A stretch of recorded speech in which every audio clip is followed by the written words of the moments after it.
Good morning students. आज हम new topic discuss करेंगे same chapter principle of inheritance का, जिसका नाम है म्यूटेशन। म्यूटेशन एक फिनोमिनन है जिसके कारण क्या हो सकता है, डीएनए सीक्वेंस में अल्टरेशन हो सकती है, मतलब कोई ना कोई बदलाव हो सकता है, एक सडन चेंज होता है। क्या कॉज करेगा म्यूटेशन? म्यूटेशन जब भी होता है तो it cause changes in the genotype और and phenotype of an organism.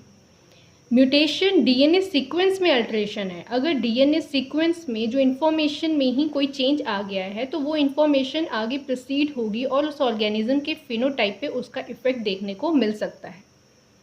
एक इम्पॉर्टेंट नोट है म्यूटेशन से रिलेटेड, दैट इज जैसे रिकम्बिनेशन होता है उसी तरह से म्यूटेशन भी ऑर्गेनिज्म में वेरिएशन को कॉज कर सकता है। मतलब जैसे रिकम्बिनेशन लाइक क्रॉसिंग ओवर के केस में क्या होता है, जो गैमेट डिफरेंट ऑर्गेनिज्म से आते हैं जिसमें कैरेक्टर्स कंबाइन हो रहे हैं, रिकम्बाइन होते हैं, उसी तरह से म्यूटेशन भी वेरिएशन कॉज कर सकता है। इवन म्यूटेशन एवोल्यूशन को भी लीड कर सकता है। Mutation can occur by, mutation कैसे हो सकता है? म्यूटेशन हो सकता है कोई पर्टिकुलर सेगमेंट डिलीट हो गया, डिलीशन कह सकते हैं जिसे हम, या फिर कोई ना कोई सेगमेंट जो या कोई पर्टिकुलर डीएनए सीक्वेंस हो गया, जीन हो गया, वो एड ऑन हो गया, इंसर्ट हो गया है, या किसी कंटेंट की डुप्लीकेशन हो गई, डबल हो चुका है। उसके कारण क्या होगा, जो डीएनए में चेंज आया है तो हम इसे म्यूटेशन कहेंगे। इंसर्शन और duplication of a segment of DNA result in the alteration in chromosome. अगर कोई डीएनए कंटेंट एडिशन हो रही है तो सिंपल सी बात है, इंफॉर्मेशन में अल्टरेशन आई है, बदलाव आया है, जिससे ऑर्गेनिज्म के फिनोटाइप पे इफेक्ट आ सकता है। म्यूटेशन, पॉइंट म्यूटेशन भी एक नाम है। ये भी एक ऐसे टाइप की म्यूटेशन है जो कि ऑर्गेनिज्म के जीनोटाइप एंड फिनोटाइप पे इफेक्ट डाल सकती है। पॉइंट म्यूटेशन पहली दो के कंपैरेटिवली ज़रा डिफरेंट है, क्योंकि पॉइंट म्यूटेशन में क्या होता है, एक सिंगल जीन जो सिंगल बेस पेयर है डीएनए का वो चेंज होगा। एक सिंगल बेस पेयर के कारण भी म्यूटेशन हो सकती है और उस ऑर्गेनिज्म में उसका इफेक्ट देखने को मिल सकता है।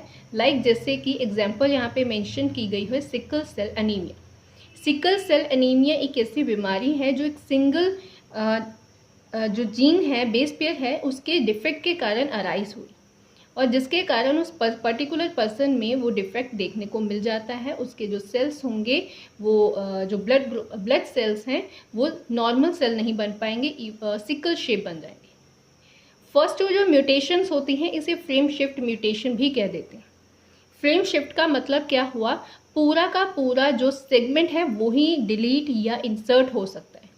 पॉइंट म्यूटेशन इसके कंपैरेटिवली डिफरेंट है, बट येस कोई भी टाइप की म्यूटेशन है ये उस ऑर्गेनिज्म में एक ग्रेट चेंज ला सकती है। फैक्टर्स कौन से हैं जिसके कारण म्यूटेशन इंड्यूस होती है ऑर्गेनिज्म में? म्यूटेशन हर एक ऑर्गेनिज्म में पॉसिबल है, चाहे वो एक प्लांट है, चाहे एनिमल है, चाहे इवन ह्यूमन है। म्यूटेशंस कोई केमिकल एक्सपोजर जो कांटेक्ट में आ रहे हैं केमिकल्स, उसके कारण हो सकता है। लॉन्ग टाइम कोई केमिकल के एक्सपोजर में रहे उसके कारण हो सकता है। कोई फिजिकल एजेंट भी हो सकता है इस केस में। इवन वेरिएशंस भी म्यूटेशन कॉज कर सकते हैं। कोई भी फैक्टर जो ऑर्गेनिज्म में म्यूटेशन कॉज करता है उसे हम बोलेंगे म्यूटाजेंस। एग्जाम्पल यहाँ पे दी गई है म्यूटेशन के कारण जो डिजीज होती है ऑर्गेनिज्म में, लाइक क्रोमोसोमल एब्रेशन के कारण क्या है, कैंसर हो सकता है। कैंसर एक म्यूटेशनल डिजीज है जिसमें जो नॉर्मल सेल्स होते हैं ह्यूमन बॉडी के वो अनकंट्रोल्ड मैनर में ग्रो करते रहते हैं without any particular form. We can say कि उसका जो नॉर्मल सेल्स होते हैं वो एक पर्टिकुलर टाइम के बाद आगे फर्दर डिवाइड नहीं करते, जबकि कैंसर सेल्स में ऐसा नहीं होता, वो डिवीजन करते रहते हैं, उसकी जो प्रॉपर्टी है वो खत्म हो जाती है। सिकल सेल एनीमिया अभी आपको बताया, it's example of point mutation, जहाँ एक पर्टिकुलर बेस पेयर के चेंज होने के कारण क्या है, उस ऑर्गेनिज्म के जो ब्लड सेल्स नॉर्मल बनने वाले थे वो वैसे नहीं बन पाएंगे और सिकल शेप बनेंगे, जिससे वो पर्सन अनीमिक रहेगा, खून की कमी रहेगी। और ब्लड अगर एचबी की कमी है बॉडी के अंदर तो सिंपल सी बात है उस बॉडी में अनीमिक सिम्टम देखने को मिल जाएंगे। ये डिजीजेस ऐसी हैं जो उस ऑर्गेनिज्म की इवन डेथ भी कॉज कर सकती है, cancer as well as sickle cell anaemia. After this mutation के बाद नेक्स्ट टॉपिक डिस्कस करेंगे जिसका नाम है जेनेटिक डिसऑर्डर। ये टॉपिक बहुत इंपॉर्टेंट है क्योंकि इसमें से बहुत ज़्यादा क्वेश्चंस बनते हैं और हर साल क्वेश्चंस बनते हैं। कोई ना कोई क्वेश्चन ऐसा होता है जिसमें हमेशा हमें डाउट रहता है, तो डाउट तभी क्लियर हो पाएगा जब हम कंसेप्ट को समझ पाएंगे। Genetic disorder, as the name suggest, genetic disorders का मतलब क्या हुआ? कोई ऐसा डिसऑर्डर, कोई ऐसा इम्प्रॉपर फॉर्म जो एक जीन में, एक सेगमेंट में आया है, इसे कहेंगे जेनेटिक डिसऑर्डर। जेनेटिक डिसऑर्डर का जो आइडिया था, ऐसी टाइप के जो डिसऑर्डर्स का आइडिया था, ये काफ़ी टाइम से इसके बारे में स्टडी की जा रही थी कि ऐसे डिजीजेस कौन सी हो सकती है जो कि एक ऑर्गेनिज्म से उसकी नेक्स्ट प्रोजेनी में ट्रैवल करे। इन चीज़ों के बारे में जब स्टडी किया जा रहा था तो एक पेडिग्री एनालिसिस का कंसेप्ट आया। पेडिग्री एनालिसिस का मतलब क्या हुआ? इसमें हम स्टडी करते हैं फैमिली हिस्ट्री को। ऑर्गेनिज्म फैमिलीज जो है, लाइक ह्यूमंस की फैमिली है, तो सिंपल सी बात है, उनमें पेरेंट्स होंगे, ग्रैंड पेरेंट्स होंगे, ग्रेट ग्रैंड पेरेंट्स होंगे, उनके बच्चे होंगे, तो उनके एक प्रॉपर फैमिली ट्री को स्टडी किया जाता है। इससे हमें एक इन्फॉर्मेशन रिवील हो सकती है कि किस टाइप के कैरेक्टर इनहेरिट होते हैं फैमिली टू फैमिली। नेक्स्ट, कौन सा ट्रेट है जो पर्टिकुलर ऑर्गेनिज्म में डोमिनेंट या रिसेसिव दिखता है। इवन इससे हम डिजीज़ को भी स्टडी कर सकते हैं, जो डिजीजेस एक और फैमिली से दूसरी फैमिली में कमिंग जनरेशन में ट्रैवल हो सकती है। Study of the family history about inheritance of a particular trait provide an analytic information about trait inheritance. Analytic information का मतलब हुआ where we can compare different kind of characters or trait which are traveling from generation to generation. हम analyse कर सकते हैं, comparative study कर सकते हैं, जिससे हमें पता चलेगा कि जो डिजीज़ है कौन से ऑर्गेनिज्म, कौन सी जनरेशन में अपीयर हुई, कौन सी जनरेशन में डिसअपीयर हो रही है या वो दिख नहीं रही है, उस ऑर्गेनिज्म में सिम्टम नहीं आ रहे। पेडिग्री एनालिसिस को सिंपली अगर समझा जाए तो हम इसे फैमिली ट्री कह सकते हैं। जैसे छोटे होते आपने बनाया भी होगा, जहां हम ग्रैंड पेरेंट्स की पिक्चर पेस्ट करते हैं, देन पेरेंट्स की और अपनी पेस्ट करते हैं, तो वो एक फैमिली ट्री हम बनाते हैं। सिग्निफिकेंस क्या होगा पेडिग्री एनालिसिस का, क्या इम्पोर्टेंस है? बहुत ज़्यादा इम्पॉर्टेंट है, बिकॉज अगर हमें पेडिग्री एनालिसिस करना आ गया तो ये हमें एक इम्पॉर्टेंट टूल की तरह हमारे लिए एक्ट कर सकता है, जिसमें हम जो भी अबनॉर्मलिटी डिजीज़ आगे जाके नई जनरेशन में आ सकती है उसे काफ़ी हद तक कंट्रोल कर सकते हैं। एक तरह से कह सकते हैं कि एक स्टार्टिंग में ही प्रिकॉशन लिया जा सकता है, और या फिर अगर वो डिजीज़ ट्रैवल हो भी रही तो उसके लिए उस तरह के मेजर लिए जा सकते हैं, उस तरह के स्टेप लिए जा सकते हैं ताकि डिजीज़ को स्टार्टिंग टाइम में ही जो हम उसे ट्रीट कर सकें। Significance of pedigree analysis, it's a strong tool utilized to trace the inheritance of a specific trait, abnormality or a disease. तो significance वही आपको बताया, एक बहुत इंपॉर्टेंट स्ट्रॉन्ग टूल है जिससे इनहेरिटेड जो भी इनहेरिट हो रहा है, abnormality वगैरह, डिजीज़ वगैरह, उसे स्टडी कर सकते हैं और ऐसे स्टेप लिए जा सकते हैं, ऐसे कुछ मेजरमेंट मेथड लिए जा सकते हैं जिससे कि उस डिसीज़ को आगे जनरेशन में ट्रैवल करने से रोका जाए, या फिर क्या है अगर वो अर्ली डिडक्ट हो सकती है तो उसे क्योर किया जाए। नेक्स्ट आ गया जेनेटिक डिसऑर्डर। दो टाइप के होते हैं, first one is Mendelian disorder, second one is chromosomal disorder. Mendelian disorder as the name suggest, यहाँ पे जो मेंडल ने कंसेप्ट दिया था ट्रेट वाला वही हम यूज़ करेंगे। क्रोमोसोमल डिसऑर्डर का मतलब हुआ जहां हम क्रोमोसोम के नंबर पे काम कर रहे हैं कि क्रोमोसोम नंबर अगर हाई है या लो है तो ऑर्गेनिज्म में क्या डिजीज़ हो सकता है। मेंडेलियन डिसऑर्डर कैसे कॉज होगा? It cause due to the mutation of a single gene. अगर किसी सिंगल जीन में कोई पर्टिकुलर जीन में डिफेक्ट आया, वो डिफेक्ट आगे ऑर्गेनिज्म में कोई अबनॉर्मेलिटी कॉज करेगा, उस फिनोटाइप पे इफेक्ट डालेगा। एग्जाम्पल हम डिस्कस करेंगे आगे, that is haemophilia, colour blindness and thalassaemia. Chromosomal disorder कैसे हो सकता है, कॉज क्या होंगे? Due to the absence or excess or abnormal arrangement of one or more chromosome. या तो अरेंजमेंट अलग है क्रोमोसोम्स का, तब भी ये डिसऑर्डर हो सकता है, या फिर नंबर कम या ज़्यादा हो गए तब भी हो सकता है। एग्जाम्पल हैं जैसे डाउन सिंड्रोम है, टर्नर है एंड क्लाइनफिल्टर। तो दोनों टाइप के जो जेनेटिक डिसऑर्डर्स हैं एक दूसरे से कम्प्लीटली डिफरेंट हैं। मेंडेलियन में हम स्टडी करेंगे, that is related to gene, एक पर्टिकुलर जीन की बात की जा रही है, उसके डिफेक्ट के कारण जो डिजीज़ होगा। क्रोमोसोमल डिसऑर्डर्स में हम नंबर के बारे में बात करेंगे, like human beings having a 46 chromosome. तो अगर 45 हो रहे हैं या 47 हो रही है तो वो ऑर्गेनिज्म में अबनॉर्मलिटी कॉज करेगा, क्योंकि एक एक्सेस या लेस के कारण उस ऑर्गेनिज्म में वो पर्टिकुलर डिफेक्टेड जो क्रोमोसोम नंबर था उस ऑर्गेनिज्म में वो सिम्टम अपीयर करवाएगा, फिनोटाइप शो करवाएगा। आफ्टर दिस नेक्स्ट हम डिस्कस करेंगे दैट इज सिंबल्स कौन से हैं जो हम पेडिग्री एनालिसिस के टाइम पे स्टडी करते हैं।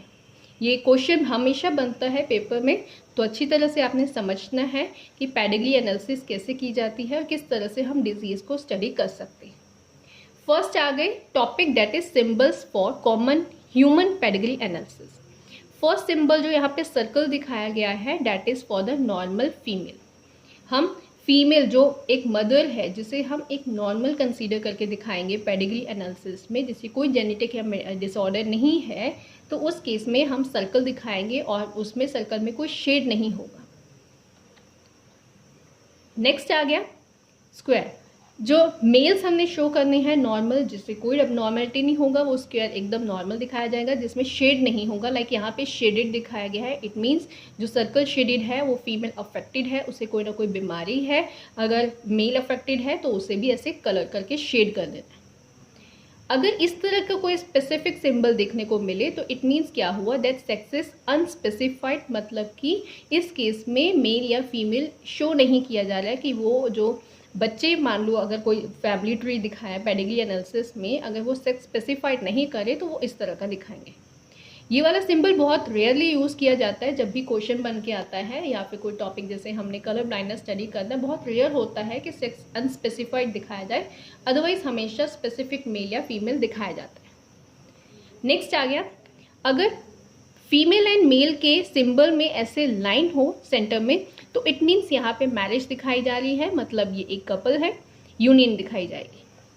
और अगर फीमेल और मेल के सिंबल में उन्हें हाफ शेड किया हो तो डैट मीन्स वो अफेक्टेड तो है पर उसमें उन ऑर्गेनिज्म में डिजीज़ नहीं दिखेगी, यहाँ पे वो ऑर्गेनिज्म कैरियर एक्ट करेंगे, लाइक कैरियर मेल हो गया एंड फीमेल हो गया। ये फीमेल कैरियर दिखाई गई है and next one carrier male दिखाई गई। ओके, तो नेक्स्ट इसके बाद एक टॉपिक और कर लेते हैं, ये इंपॉर्टेंट है, that is colour blindness. Even practical में भी आता है, बायो के प्रैक्टिकल में भी आता है और पेपर में भी बहुत ज़्यादा चांसेस होते हैं कि ये क्वेश्चन बन जाए। कलर ब्लाइंडनेस आपने सुना भी होगा, ये कैसी बीमारी है या डिजीज़ है जिससे क्या होता है, उस ऑर्गेनिज्म में एक पर्टिकुलर कलर के लिए वो ब्लाइंड हो जाता है, मीन्स उससे वो पर्टिकुलर कलर नहीं दिखेगा, बाकी सारे कलर दिखेंगे, बाकी सब कुछ एकदम नॉर्मल दिखेगा। कलर ब्लाइंडनेस फर्स्ट पॉइंट इसमें मेंशन किया है, दैट इज़ इन दिस एक ऐसी डिजीज़, एक ऐसा डिसऑर्डर है जो basically sex linked recessive disorder है। इन शॉर्ट यहाँ पे जो डिफेक्ट होगा वो सेक्स क्रोमोसोम पे आया है, जिसके कारण पर्टिकुलर जेंडर में ये डिजीज़ ज़्यादा कॉमनली देखी जाएगी और दूसरे में कम देखी जाएगी। सेक्स लिंक्ड का मतलब जेंडर स्पेसिफिक होगा, रिसेसिव का मतलब अगर वो कॉम्बिनेशन रिसेसिव में है तब जाके डिजीज़ दिखेगी। इन केस अगर यहाँ डोमिनेंट होता तो प्रॉब्लम बहुत ज़्यादा होनी थी, क्योंकि डोमिनेंट के केस में तो हर एक ऑर्गेनिज्म में चांसेस होने थे कि वो कलर ब्लाइंड हो। सेकेंड है defect in either red or green cone of eye result in the failure to discriminate between red and green colour. अगर डिफेक्ट की बात की जाए तो कौन से टाइप का डिफेक्ट है, ये ऐसा डिफेक्ट है जिसमें organism red and green colour को डिस्क्रिमिनेट नहीं कर पाएगा, उनमें डिफरेंस नहीं देख पाएगा, आइडेंटिफाई नहीं कर पाएगा। लाइक जैसे रेड पे कुछ ग्रीन कलर से लिखा हो तो वो उसे फाइंड आउट नहीं कर पाएगा। कैसे कॉज होता है ये disorder, it is cause due to the mutation in certain genes present in the X chromosome. X chromosome के ऊपर कुछ ऐसे जीन्स थे जिसमें कुछ म्यूटेशन आ गई, सडन चेंज आया, जिसके कारण ये डिफेक्ट ऑर्गेनिज्म में दिखेगा। और ये कौन से क्रोमोसोम पे होता है, दैट इज एक्स क्रोमोसोम। अक्रंस में एक स्टडी की गई, उसमें ये रिवील हुआ कि जो मेल्स हैं 8% चांसेस होते हैं कि मेल्स में ये डिजीज़ जो है ज़्यादा दिखें, कलर ब्लाइंड ज़्यादा होंगे। 0.4% चांसेस होते हैं कि फीमेल्स में ये डिसऑर्डर देखने को मिले। क्या रीज़न है कि ऐसे जो परसेंटेज है वो वेरी कर रही हैं, दोनों में क्यों नहीं कॉमनली है? The reason is that the genes that lead to red green colour blindness are on the X chromosome. जो जीन जिस पे डिफेक्ट है वो एक्स क्रोमोसोम पे है। और अब आप कहोगे फिर तो फीमेल ज़्यादा होनी चाहिए, क्योंकि फीमेल में तो दोनों ही एक्स होते हैं। द पॉइंट ये है कि ये डिजीज़ जो कलर ब्लाइंडनेस डिसऑर्डर है ये रिसेसिव डिसऑर्डर है। तो इन शॉर्ट जब तक रिसेसिव वाला अपीयरेंस नहीं होगा जीनोटाइप, तब तक ये डिजीज़ नहीं दिखी। यही रीज़न है कि मेल्स में ये डिजीज़ ज़्यादा कॉमन होती है, जबकि फीमेल्स जो होती है वो ज़्यादातर कैरियर होती है। और कैरियर में उन्हें वो डिजीज़ डिसऑर्डर नहीं होगा, बट येस ऑफ कोर्स वो ये डिसऑर्डर आगे ज़रूर कैरी ऑन कर सकती है अगर उसका नेक्स्ट पार्टनर जो है वो नॉर्मल हो। इवन अगर डिफेक्टेड है तब भी डिजीज़ होगी, अगर नॉर्मल है तब भी चांसेस हैं कि वो डिजीज़ आगे एक बच्चे में देखने को मिल जाए, बॉय चाइल्ड में। इम्पॉर्टेंट नोट दिया गया है, दैट इज मेल्स जिनमें 1 एक्स क्रोमोसोम होता है चांसेस है कि उनमें ये डिसीज़ हो, फीमेल्स में 2 होती है। तो याद रखना कि ये एक्स क्रोमोसोम पे डिफेक्ट है जीन का, एंड सेकेंड थिंग ये रिसेसिव डिजीज़ है।